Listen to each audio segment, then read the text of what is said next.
فاعبد الله مخلصا له الدين ألا لله الدين الخالص.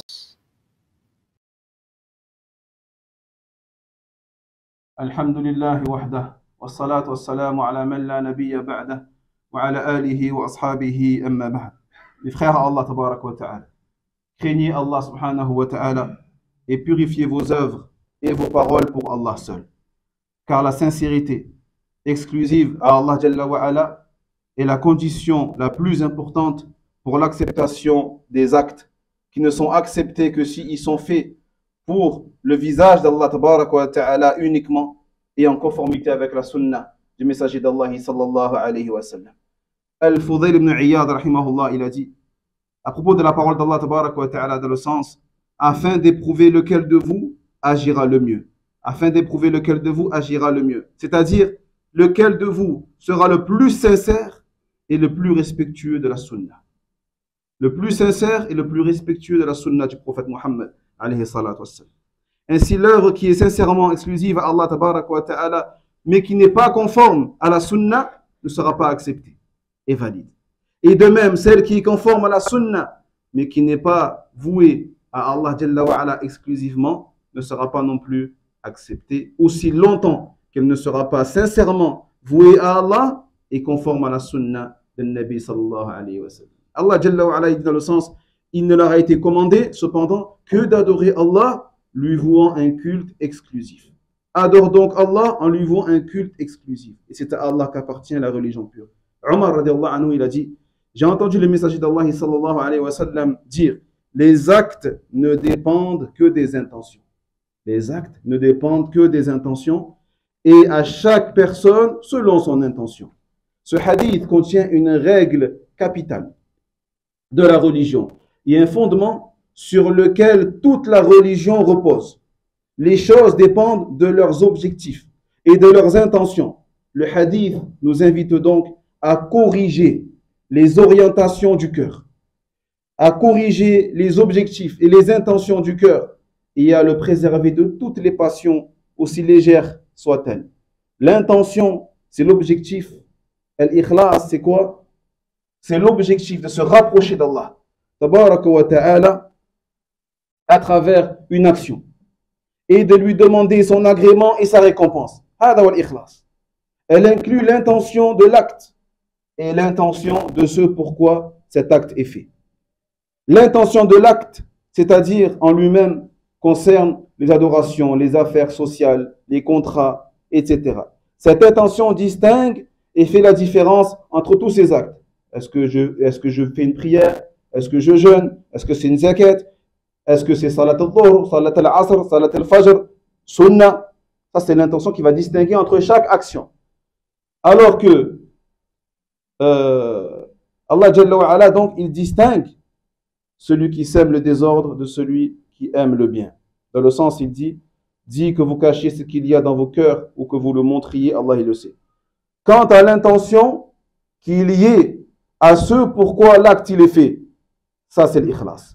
C'est la sincérité exclusive à Allah tabarak wa ta'ala pour tout ce que le serviteur fait ou ne fait pas, dans tout ce qu'il dit et dans tout ce qu'il fait. Il doit faire en sorte de rechercher constamment l'agrément d'Allah et la récompense d'Allah sans chercher auprès des créatures ou désirer leur approbation ou espérer leurs éloges ou leur bienfaisance.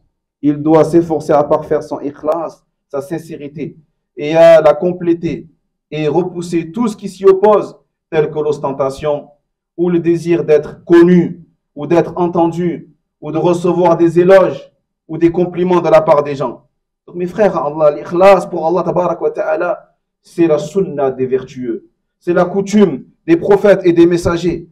Et Allah Jalla wa ala, il a ordonné au plus noble de la Ummah, sallallahu alayhi wa sallam, au modèle ultime, en lui disant, dis, il m'a été ordonné d'adorer Allah en lui vouant un culte exclusif. Jusqu'à sa parole dit, c'est Allah que j'adore et lui voue exclusivement mon culte. Certains prédécesseurs disaient, la force des actes se trouve dans les intentions. La force des actes se trouve dans les intentions. La personne peut atteindre par son intention ce qu'elle ne pourra jamais atteindre par son acte. Juste par une bonne intention sincère et pure pour Allah tabaraka wa ta'ala. Le serviteur ne cesse d'être sur ce bien aussi longtemps que quand elle parle pour Allah. Et quand elle fait quelque chose, elle le fait pour Allah tabarak wa ta'ala. D'autres blâmaient leur propre personne et disaient: ô âme, fais preuve de ikhlas et tu seras sauvé, wallah. Fais preuve de sincérité et tu seras épargné. Bonne annonce à celui dont un seul pas a été fait pour le visage d'Allah tabarak wa ta'ala exclusivement. Un seul pas.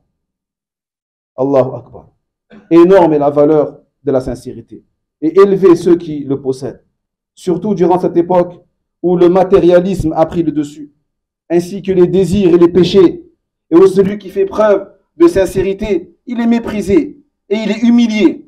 Donc mes frères, Allah, les peuples n'ont connu des moments glorieux, wallahi, que par la cause de la sincérité, que par la cause des gens qui ont été sincères et qui ont fait preuve de persévérance, de réforme et de constance, et qui n'ont pas emprunté le chemin des hypocrites, qui excellent dans l'éloquence, et Allah sait parfaitement le contenu des cœurs et leurs intentions. Il ne casse les fondations de la Ummah, et n'abîme les fondations de la Ummah que ceux qui ne font pas preuve de sincérité pure pour Allah tabarak wa ta'ala, et qui n'ont pas fourni les efforts pour faire prospérer la Ummah et la faire avancer. Que soient donc éloignés ces gens, que soient éloignés ceux qui veulent réformer la Ummah et la faire progresser, mais qui ne le fait pas pour son Seigneur et la religion d'Allah tabarak wa ta'ala.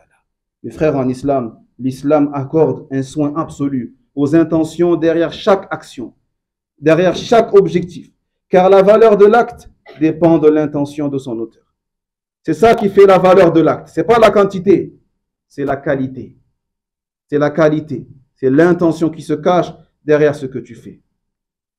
Ainsi, la pureté de l'intention et de la conscience, ainsi que le culte exclusif à Allah, peut changer un acte anodin en une adoration acceptée par Allah.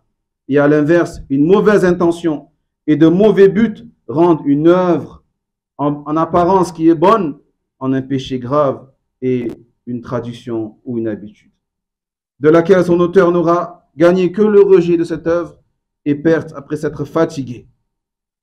Que ceux dont les cœurs ne sont pas emplis de sincérité et qui ont vendu leur au-delà pour la dunya, dont l'ostentation a détruit leurs œuvres, qui recherchent les éloges des créatures et leurs donations, ainsi que leur approbation afin de s'enrichir, sache cela. Car leurs prières, car leurs aumônes, leur apprentissage, leurs dépenses, le reste de leurs œuvres seront salis par la saleté de l'ostentation et recouverts par les intentions impures et vaincus par l'amour d'être connus, par l'amour de l'argent, par l'amour de la dunya, de la réputation.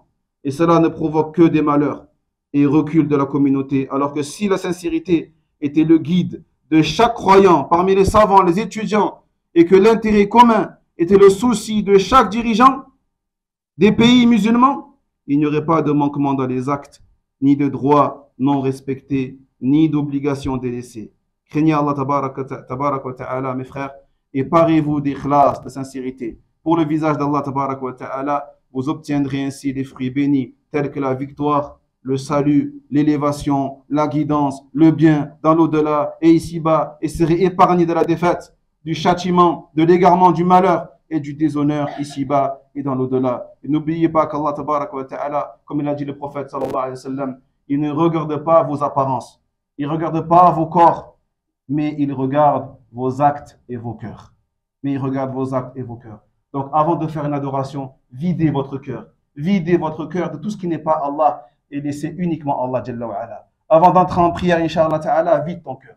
Vide-le, enlève tout ce qui est dans ton cœur de la dunya et tu laisses Allah Jalla wa ala et tu pries Allahu Akbar. Barakallahu li wa lakum fi al-Qur'an al-Azim. Allahumma arzuqna al-ikhlas liwajhika al-karim. Allahumma arzuqna al-ikhlas fi aqwalina wa af'alina wa jami'i tasarrufatina wa a'idhna min al-nifaq والرياء المحبط للأعمال يا حي يا قيوم. اللهم صل على محمد وعلى آل محمد كما صليت على إبراهيم وعلى آل إبراهيم إنك حميد مجيد. اللهم بارك على محمد وعلى آل محمد كما باركت على إبراهيم وعلى آل إبراهيم إنك حميد مجيد. وينجي الله الذين اتقوا بمفازتهم لا يمسهم السوء ولا هم يحزنون.